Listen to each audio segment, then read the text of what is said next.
Inahan sa call center agent gagipusil patay sa usa ka beach resort sa lungsod sa Liloan na nawagan og hustisya sa kamatayon sa iyang anak. Si Luan Mirondina adunay report. Kasamtangang gihaya dinhi sa kapilya sa Barangay Pahak ang patayng lawas sa 21 anyos nga si Casey Billones Dumagat, usa ka call center agent.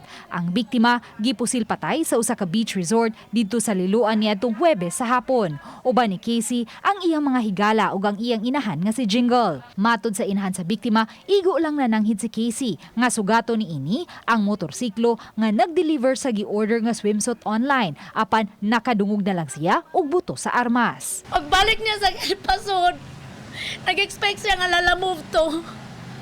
Gigo na siya din sa tangpugo. Si Jason nagkunwari na lang ang tiasa si Casey.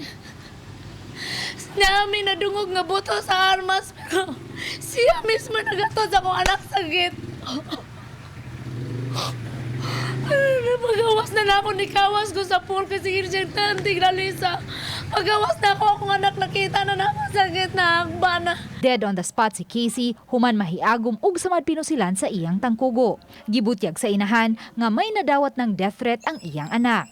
Apan hugtano niyang gihimakak nga nalambigit sa illegal nga drogas ang dalagang biktima. Ako anak dili involved sa drugs kundi gigamit nila sa ilang mga transaksyon.